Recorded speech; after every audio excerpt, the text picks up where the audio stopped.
sky. Welcome to my dark side.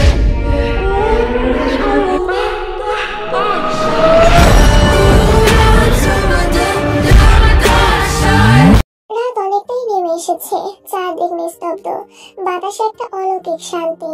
Jungkook কিছু বলছে না আর, তবু তার নীরব উপস্থিতিতে এর ভিতরে এক ধরনের কাঁপুনি বয়ে চলেছে।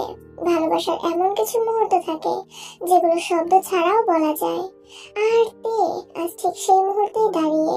তার ভেতরে একটা চাপা ইচ্ছা বহুদিনের মতো পা ফেলছিল। একবার, শুধু একবার জাঙ্কুকের কপালে ঠোঁট ছুঁয়ে দেবে সে, কিন্তু ইচ্ছেটা গভীর হলেও সাহসটা ছিল না। তবে আজ রাতে সবকিছু যেন নিজে থেকেই সহজ হয়ে উঠলো।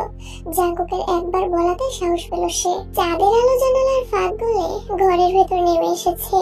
তে আর দেরি করলো না, ধীরে নিঃশব্দে শ্বাস ফেলে ফেলে কাছে এগিয়ে এসে সে ঠোঁট ছোঁয়ালো জাঙ্কুকের কপালে। একটা দীর্ঘ কোমল স্পর্শ, ভালোবাসার সবচেয়ে পবিত্র ভাষায় লেখা এক নিঃশব্দ কবিতা। চারপাশের রাত যেন আরো গভীর হলো, আর তাদের দুজনের মাঝখানে সময়টা থেমে রইল কিছু মুহূর্তের জন্য। একে নিজের বুকের মধ্যে জড়িয়ে নিল জাঙ্কুক, নীরব নিঃশব্দে, অথচ এতটাই গভীর যেন পুরো পৃথিবী থেমে গেছে কেবলই আলিঙ্গনের ভেতর। তার শক্ত বাহুর মাঝে চাপা পড়ে থাকাতে অনুভব করলো চারপাশের সমস্ত শব্দ, আলো, সময় সব ধীরে ধীরে মিলিয়ে যাচ্ছে। শুধু একটা জিনিস টিকে আছে, তার নিজের হৃদয়ের শব্দ, যা জাঙ্কুকের বুকের সাথে ধাক্কা খেয়ে প্রতিধ্বনি তুলছে। জাঙ্কুক কিছুই বলল না। সে চাইলে আর একটু আঁকড়ে ধরতে পারত, কিছু বলেও দিতে পারত, কিন্তু তার চেয়েও অনেক বেশি সত্য ছিল এই নীরবতা, এই নিশ্চিন্ত আশ্রয়। ওভাবে বুকের কাছে থেকে আগলে রেখে একটা গভীর নিঃশ্বাস নিয়ে চোখ বন্ধ করলো জাঙ্কুক। মানুষ যখন প্রশান্তিতে থাকে তখন শরীর নিজে থেকেই ঘুমিয়ে পড়ে। জাঙ্কুকও তাই করলো, বুকের মাঝে থেকে জড়িয়ে রেখে নিঃশ্বাসে মিশিয়ে চোখ বন্ধ করে নিশ্চঞ্চল ঘুমে তলিয়ে গেল সে। কিন্তু তার চোখে ঘুম নেই, শরীরটা নীরব, কিন্তু মনের ভেতর যেন ঝড়। জাঙ্কুকের বুকের উপর মাথা রেখে সে অনুভব করছে সেই স্পন্দন। তার শরীর লেপ্টে আছে জাঙ্কুকের গায়ে, গায়ের তাপ একরকম একাত্তা হয়ে আছে, তবুও তার ভেতরে একটা অজানা কান্না, একটা টানা পড়েন। শরীরটা জাঙ্কুকের শরীরের সঙ্গে মিশে আছে, তবু যেন একদম একাতে। শরীরে শরীর ছুঁয়ে থাকা মানে কি মনের ছোঁয়া? না, আজকের এই গভীর রাতে সেই প্রশ্নটাই বুকের ভেতর কুকড়ে কাঁদছে তে। ভালোবাসা শুধু স্পর্শে হয় না, ভালোবাসা হয় অনুভবে। আর তে ঠিক সেই অনুভবটাই হারিয়ে ফেলেছে, অথবা খুঁজে পাচ্ছে না। সে নিজেকে বোঝাতে পারছে না কিছুই। কাকে বলবে? কে আছে যে তাকে বলবে এই টানাপোড়েন থেকে কিভাবে বেরিয়ে আসতে হয়? তার মাথায় যেন এক একটা ভারী চিন্তা টুকরে যাচ্ছে। আগামীকাল ইউনিভার্সিটিতে যাবে, জাঙ্কুক নিজে বলেছে। সব ফর্মালিটিস কমপ্লিট করবে, তবে কে জানে কাল আবার কি করে বসবে। আশ্রয় চাইলে কি পাওয়া যায়? একটা কপালে চুমু, একখানা আলিঙ্গন, এসবের বাইরেও কিছু লুকিয়ে থাকে। চোখ খুলে যায়, আবার ঘুম আসে না। জাঙ্কুকের বুকের উপর মাথা, গায়ের তাপে জড়ানো দেহ, তবু বুকের ভেতরটা বরফের মতো ঠান্ডা। সে যেন নিজেকেই হারিয়ে ফেলেছে, আর সেই হারানোর ভয়টাই এখন গভীর রাতে তার একমাত্র সঙ্গী। সকালের রোদ জানালার পর্দা পেরিয়ে ঘরের মেঝেতে উজিয়ে পড়েছে। হালকা গরম বাতাসে যেন গা জ্বালানো একরকম ক্লান্তি। পাখির ডাক নেই বললেই চলে। রাস্তায় দূরের গাড়ির শব্দ কেবল নিস্তব্ধতা ভেঙে দিচ্ছে। Good morning darling. পেছন ফিরে তাকালো জিমিন। সুগা দাঁড়িয়ে রান্নাঘরে। জিমিন সকালে নাস্তা তৈরি করছে, ডিম সিদ্ধ করে খোসা ছাড়াচ্ছে। এত ইংরেজি বুঝি না আমি, মর্নিং না বলে শুভ সকাল বললেও তো হয়, হেসে বলে জিমিন। সুগা ঠোঁট বাঁকায় মজা করে। জিমিনের পাশে দাঁড়িয়ে সেও ডিমের খোসা ছাড়াতে সাহায্য করতে শুরু করে। আচ্ছা ঠিক আছে, চলো না একদিন বাইরে কোথাও ঘুরে আসি, বলে সুগা। আপনার মা শুনলে তো কেলেঙ্কারি বাঁধাবে। আমার মা আমার বিষয়, তুমি শুধু বলো যাবে কিনা। জিমিন একটু ভেবে বলে, ঠিক আছে, কখন যাবেন? আজ সন্ধ্যার পর, অফিস থেকে ফিরে বেরিয়ে পড়বো। মুচকি হাসে জিমিন। হঠাৎ সুগা একটু লাজুক ভাবে বলে ওঠে, শোনো কি, আমার বন্ধুরা তাদের গার্লফ্রেন্ডকে কত আদর করে, মানে কিস করে, জড়িয়ে ধরে, একসঙ্গে হাঁটে। জিমিন ভ্রু কুঁচকে তাকায়, প্রশ্নবিদ্ধ দৃষ্টিতে বলে, এসব আমাকে বলে কি বোঝাতে চান? সুগা গা বাঁচিয়ে বলে, না না কিছু না, থাক আমি যাচ্ছি, দেরি হয়ে যাচ্ছে। নাস্তা করে যাবেন তো? ডাকে জিমিন। রান্নাঘর থেকে বেরিয়ে যেতে যেতে সুগা শুধু বলল, অফিসের ক্যান্টিনে খেয়ে নিব। জিমিন আর কিছু বলার আগেই সুগা দরজা টেনে বেরিয়ে পড়ে। আজকে জাঙ্কুক অফিসে যাবে না, সেজন্য তার উপর বেশি দায়িত্ব পড়েছে। মাত্র মিনিট দুয়েক আগে ড্রয়িং রুমে এসে ঢুকেছেন লিসা খাতুন। ছেলেকে রান্নাঘর থেকে বেরিয়ে যেতে দেখে মনে মনে কিছু আন্দাজ করে এগোলেন সেই দিকটায়। রান্নাঘরে তখন জিমিন মুচকি হেসে নিজের কাজে ব্যস্ত, কিন্তু লিসা খাতুনকে দরজায় দাঁড়িয়ে থাকতে দেখে সেই হাসিটা যেন হঠাৎ থেমে গেল। মুখে এক ধরনের সতর্কতা এসে ভর করলো। লিসা খাতুন দাঁড়িয়ে থেকে খানিকক্ষণ তাকিয়ে রইলেন, তারপর হালকা গলা খাকারি দিয়ে উপস্থিতি জানান দিলেন, যেন কিছু না বলেও অনেক কিছু বলে ফেললেন। সুগা এসেছিল? হ্যাঁ। কেন? এমন কি জরুরি কথা ছিল তোমার সঙ্গে? সেটা আপনি আপনার ছেলেকে জিজ্ঞেস করে দেখুন। লিসা খাতুনের মুখ গোমরা হয়ে উঠল, চোখে মুখে রাগের ছায়া স্পষ্ট। জিমিনের মেজাজ বিগড়ে গেল। সে তো আগেই জানতো সুগার মা ওর প্রতি কখনো মমতা দেখাবে না, তবুও নিজের অদ্ভুত আবেগ আর বেহায়া ভালোবাসার টানে সুগার সঙ্গে সম্পর্কে জড়াতে দ্বিধা করেনি সে। লিসা খাতুন কড়া গলায় বললেন, অফিস থেকে ফিরো কাজ ওকে জিজ্ঞেস করবো সব। আর তুমিও তৈরি থেকো, এই বাড়িতে আর বেশি দিন থাকা হবে না তোমার। কঠিন সেই কথা ছুড়ে দিয়ে হনহনিয়ে বেরিয়ে গেলেন রান্নাঘর থেকে। পেছনে দাঁড়িয়ে জিমি শুধু পাথরের মতো চোখ, চোখে অস্থিরতা, মনে প্রশ্ন, সত্যিই কি জাঙ্কুক তাকে এই বাড়ি থেকে বের করে দিবে? নিশ্চিদ্র সকালের আলো যেন শহরের ক্লান্তিকে মুছে নতুন কিছু শুরু করার সংকেত দিচ্ছে। গরমের মাঝে রোদটা বেশ রাগী হয়ে উঠেছে, বাতাস যেন ক্লান্ত নিস্তেজ। ইউনিভার্সিটির গেটের পাশে এসে দাঁড়ালো একটি চকচকে কালো টোটাল ল্যান্ড ক্রুজার জেডএক্স। গাড়ির গায়ে রোদ ঝিলমিল করছে, গ্লাস এতটাই কালো যে ভিতরের কাউকে স্পষ্ট দেখা যায় না। তে চুপচাপ বসে আছে জানালার বাইরে তাকিয়ে। গেটের ওপারে দাঁড়িয়ে থাকা ছেলে মেয়েগুলোর হাসি, কলরব সবকিছু যেন তার কাছে একেবারে নতুন। চলো নামো, পাশে বসে থাকা জাঙ্কুক বলল। ড্রাইভারের সিট থেকে নামলো জাঙ্কুক। কালো শার্টের হাতা গোটানো, চোখে কালো সানগ্লাস, হাতে একটা ঘড়ি ঝলমল করছে। দরজা খুলে দিল জাঙ্কুক। নামলো তে। আজ তার পরনে হালকা নীল সালোয়ার কামিজ, চোখে একটু চিন্তা, কিন্তু মুখে এক টুকরো অনির্বচনীয় প্রশান্তি। দুজন একসঙ্গে ইউনিভার্সিটির মূল গেটের দিকে এগিয়ে গেল। পাশ দিয়ে কিছু স্টুডেন্ট হেঁটে যাচ্ছে, তাদের চোখ বারবার ফিরে তাকাচ্ছিল কালো গাড়ির দিকে কিংবা জাঙ্কুকের রুচিশীল ব্যক্তিত্বের দিকে। গেট দিয়ে ঢোকার মুহূর্তে তার পায়ের নিচে মৃদু কাঁপন। এত মানুষ, এত চোখ, অদ্ভুত এক অস্বস্তি কাজ করছিল ওর ভেতর। জাঙ্কুক পাশে হাঁটছে, এক হাতে ব্যাগটা তুলে নিয়েছে তের। ছায়ার মতো পাশে থেকেও যেন আড়াল করে রেখেছে তাকে। চারপাশে বিলবোর্ড, পোস্টার, বিভিন্ন বিভাগের নাম লেখা দালান, দূরে ছাত্রদের দল, সবকিছুতেই তার চোখ আটকে যাচ্ছে। ভয় পাচ্ছ? হালকা গলায় জিজ্ঞেস করলো জাঙ্কুক। তে মাথা নাড়ালো। না, তবে একটু অচেনা লাগছে। সময় নাও, অভ্যস্ত হয়ে যাবে। সামনে এগিয়ে চলল দুজন প্রশাসনিক ভবনের দিকে। ইউনিভার্সিটির গেটটা ধীরে ধীরে পেছনে পড়ে যাচ্ছে, আর তেল ভেতরে ভর করছে এক অনভিজ্ঞ উত্তেজনা, এক নতুন জীবনের স্পর্শ। সকাল থেকে জাঙ্কুকের আচরণ স্বাভাবিক, এখন পর্যন্ত সবকিছু ঠিকঠাক চলছে। গতকাল রাতেই সোহায়নকে কল করেছিল তে। শান্তা, বোগাম, লিজা আরো অনেক বন্ধুদের জানিয়েছে ব্যাপারটা। সবাই বেশ খুশি, তারা সবাইও আজ ইউনিভার্সিটিতে আসবে বলেছে। কিন্তু জাঙ্কুক কি তাদের সাথে কথা বলতে দিবে তেকে? ক্যাম্পাসে দাঁড়িয়ে আছে সোহায়ন, বোগাম সহ আরো অনেকে। সবাই তার ক্লাসমেট, একসাথে পড়ালেখা করেছে সবাই। তের আকস্মিক বিয়েতে তাদের মধ্যে অনেকেই অখুশি হয়েছিল, কিন্তু পরিস্থিতি কেমন ছিল সেটা জানার পর থেকে আর কেউ তার সাথে রাগ করে নেই। কি রে, তে তো এখনো বের হলো না, এতক্ষণ লাগে কাজ সারতে? লিজা বলল সোহায়নকে উদ্দেশ্য করে। বোগাম বারবার তের জন্য পথ চেয়ে তাকিয়ে আছে। কি জানি ওর পাগলাটে বড় সেজে সাথে কখন কি করে বসে বলা যায় না। সবাই বোগামের দিকে তাকালো। জাঙ্কুক বোগামের সাথে কি করেছিল সেসব সবাই জানে, আর সে কারণেই সবাই ভয় পায় জাঙ্কুককে। তাও কথা অপেক্ষা করি আর কি। সোহায়নের কথা মতো সবাই মাথা নেড়ে সম্মতি দিল কেবল। কিছুক্ষণের মধ্যে দূর থেকে তেকে দেখতে পেল সবাই। নিজের স্বামীর হাত ধরে এগিয়ে আসছে সে। সবাই হাসতে লাগলো। ভার্সিটিতে এসেও হাত ধরে হাঁটছে তারা। বোগাম নিজেকে আড়াল করে দাঁড়ালো। জাঙ্কুক দেখলে যদি আবারও গুলি মারে, তার চেয়ে মুখোমুখি হওয়ার দরকারই নেই। পাশাপাশি হাঁটছে জিয়ন, জাঙ্কুক খান, আরিশ ও কিম তেইহন। সামনেই তের বন্ধুরা দাঁড়িয়ে আছে। তার নজর সেদিকেই। বন্ধুদের সামনে কিভাবে যাবে সে? তাছাড়া জাঙ্কুকে অনুমতি দেবে? কিন্তু এতগুলো মাস পর বন্ধুদের সাথে দেখা হলো, কথা না হলে কিভাবে পারবে সে? নিজেকে ধাতস্থ করে নিয়ে কিছুটা নিচু স্বরে বলল, তে একটা কথা বলবো? একটা কেন পাখি, হাজারটা বলো, লক্ষবার বলো। কি হয়েছে? ফ্যাল দৃষ্টিতে তাকিয়ে রইল তে। জাঙ্কুকে ভীষণ কিউট লাগছে ওর কাছে।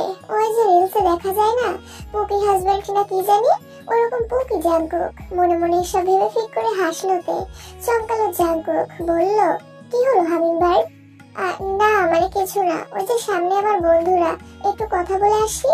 কথাটা বলেই মাথা নিচু করে ফেললো তে। জাঙ্কুক সামনে তাকালো, ভালো করে সবাইকে পর্যবেক্ষণ করে নিল একবার। বোগামকে দেখে মেজাজ বিগড়ে গেল তার। কিন্তু বোগামের সাথে যেটা করেছে সেটাও ভুল। চোখ বন্ধ করে লম্বা নিঃশ্বাস ছাড়লো জাঙ্কুক। তে ভয়ে এখনো চুপ করে মাটিতে দৃষ্টি নিবদ্ধ করে হাঁটছে। একা যাবে না, আমিও যাবো সাথে। মাথা তুলে তাকালো তে। দিন দিন জাঙ্কুকের আচরণে বিস্মিত হচ্ছে সে। হয়তো চিকিৎসা কাজে দিচ্ছে। ঠিক আছে চলুন, উচ্ছ্বসিত কণ্ঠে বলল তে। জাঙ্কুক মাথা নেড়ে সম্মতি দিল কেবল। হাসি হাসি মুখে বন্ধুদের দিকে এগোতে লাগলো। জাঙ্কুক ওদেরকে এগিয়ে আসতে দেখে সবাই সতর্ক হয়ে উঠলো। ভদ্রলোক সাথে আছে, এর সাথে মন খুলে কথাও বলতে পারবে না, এই বলে মন খারাপ লাগছে সবার। তবে এটাও স্বস্তির বিষয়, লেখাপড়া চলবে তের। ইউনিভার্সিটিতে আসবে যখন এমনিতেই সবার সাথে কথাবার্তা লেগে থাকবে। কেমন আছিস তোরা? সহাস্য মুখে শুধালোতে, ঠোঁটের কোণে হাসির রেখা। জাঙ্কুক সেটাই দেখছে। বন্ধুদের সাথে কথা বলতেই এসে কতটা আনন্দিত হচ্ছে তে। কিন্তু জাঙ্কুকের সাথে কথা বলতে গেলে তো কখনো এমন খুশি হয় না সে।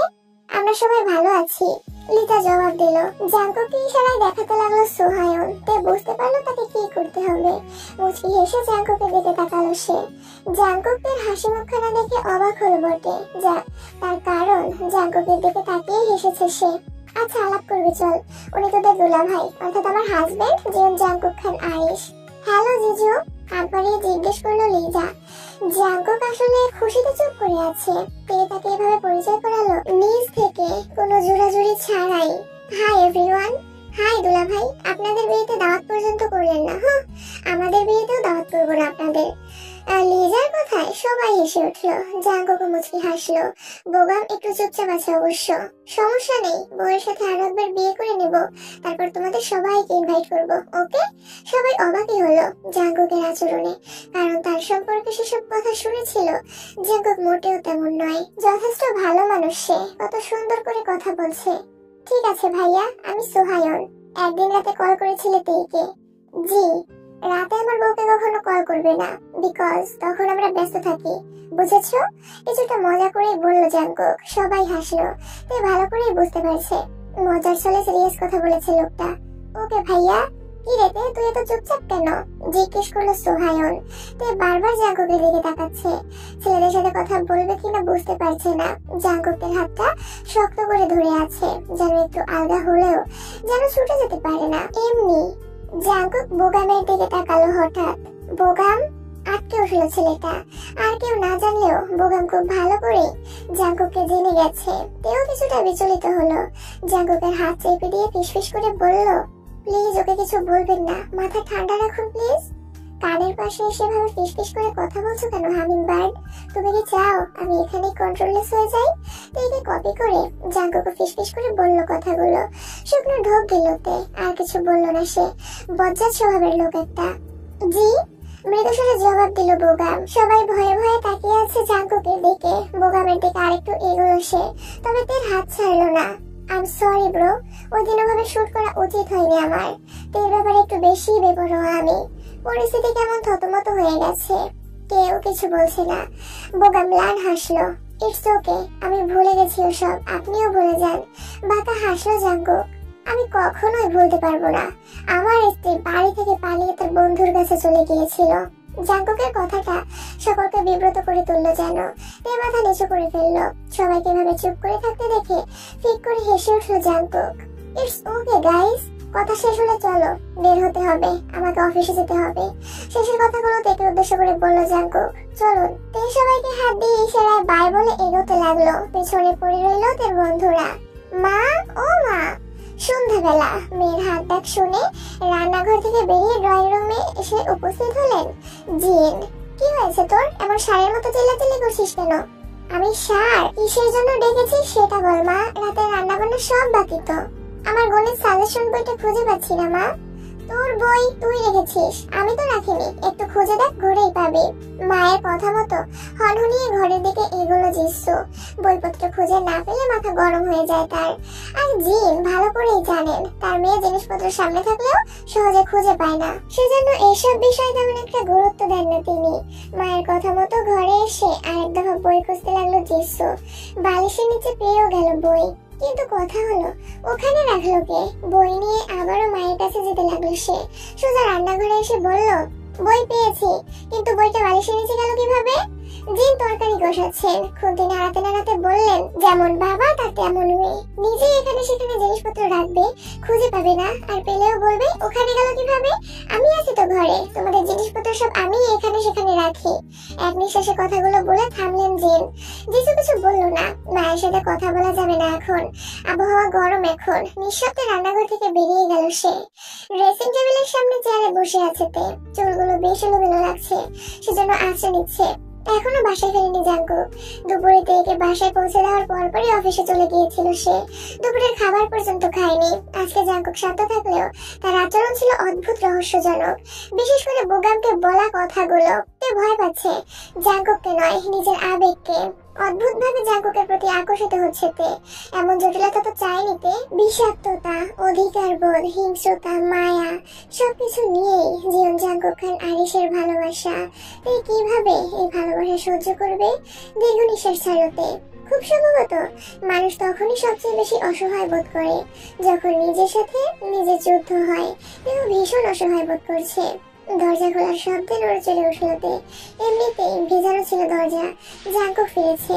আয়নাতে দেখতে পাচ্ছে তে কালো রঙের শার্ট পরিহিত এক সুদর্শন পুরুষ তার দিকেই তাকিয়ে আছে। চোখে তার অজানা ভাষা, কেমন ঘোর লাগা দৃষ্টিতে তাকিয়ে আছে সে। তেকেই দেখছে। জাঙ্কুক এগিয়ে এলো তের দিকে, পেছনে গিয়ে দাঁড়ালো। নিঃশ্বাস আটকে আসছে যেন তের। জাঙ্কুক তার পেছনে দাঁড়িয়ে আছে, একেবারে কাছাকাছি। তে আয়নার দিকে তাকিয়ে আছে, জাঙ্কুক তের দিকে। একটু পর কিছুটা ঝুঁকে তার কাঁধে থুতনি রাখলো জাঙ্কুক। আয়না দেখার দরকার নেই। কেন? জাঙ্কুক কি বলে বুঝতে পারছে না। তেকে কিভাবে বলবে আয়নাতে তার বউয়ের সৌন্দর্য দেখলেও হিংসা লাগে তার? কিছু না, শোনো। জি বলুন। তোমার ভার্সিটিতে গিয়ে ক্লাস করার দরকার নেই। হুট করে এমন কথা আশা করেনি তে। তবে কিছু যে বলবে না জাঙ্কুক এটাও আশা করেনি। তাই সরাসরি জিজ্ঞেস করলো তে, কি হয়েছে? ক্লাস না করলে পরীক্ষায় লিখবো কি? অনলাইনে ক্লাস করবে। কিন্তু কেন? তুমি ক্লাস করতে গেলে সবাই তোমাকে দেখবে, মানে যারা তোমাকে পছন্দ করে তারা দেখবে। ছেলেরা তোমাকে নিয়ে কল্পনা করবে, সেসব আমার সহ্য হবে না। আজকে প্রথম জাঙ্কুকের পাগলামিতে হাসি পেল তের। একেবারে বাচ্চাদের মতো মুখের হাবভাব তার, দেখলেই হাসি পায় এমন। আপনি তো হিংসুটে কেন? কপাল কুঁচকে ফেললো জাঙ্কুক। তে আয়নায় তার চেহারা দেখছে আর মুচকি মুচকি হাসছে। আমি যেমনই হই, আমি ছাড়া তোমার গতি নেই হামিংবার্ড। তাহলে লেখাপড়ার দরকার নেই, পড়বো না আর। এমনিতেই তো পড়তাম না, সমস্যা নেই, স্বাভাবিকভাবেই বললো তে। জাঙ্কুক খেপে গেল তাতে, দিল কাঁধে এক কামড় বসিয়ে। মাঝে মধ্যে জাঙ্কুককে তে মনে মনে অনেক কিছু বলে গালি দেয়। আর দেবে না কেন? কামড়ের ফলে রক্ত বের করে দেওয়া কি কোনো মানুষের কাজ? তাহলে প্রতিদিন আমি তোমাকে ইউনিভার্সিটিতে পৌঁছে দিয়ে আসবো। আপনার লেট হবে না? সবার আগে তুমি, তারপর সব। জাঙ্কুকের এমন সরাসরি কথায় কিছুটা লজ্জা পেল তে। মাথা নেড়ে সম্মতি দিল কেবল। আচ্ছা। জাঙ্কুক সোজা হয়ে দাঁড়িয়ে পোশাক খুলতে লাগলো। তে আয়নায় আর চোখে তাকিয়ে দেখছে। আয়নার দিকে না তাকিয়ে সরাসরি আমার দিকে তাকাচ্ছ না কেন হামিংবার্ড? থতমত খেলো তে। চুরি করতে গিয়ে ধরা পড়ে যাওয়ার মতো করে আমতা আমতা করে বলল, আমি তো আয়না দেখছিলাম। জাঙ্কুকের মেজাজ বেড়ে গেল এবার। মিথ্যা কেন বললো হামিংবার্ড? খালি গায়ে এগিয়ে গেল তের দিকে। হুট করে তের দুই হাত পেছনে নিয়ে এসে চেপে ধরে জিজ্ঞেস করলো, আমাকে কেন দেখছো না? আপনাকে দেখিনি সেটাও তো বলিনি আমি। আয়নার মধ্যে তো আপনিও ছিলেন। ও তাই তো। জি যান, ফ্রেশ হয়ে আসুন, আমি বিছানা গোছগাছ করছি। জাঙ্কুক থেকে ছাড়লো না, ঘাড়ে নাক ডুবিয়ে নিঃশ্বাস নিতে লাগলো। আজকে আদর করে পাখি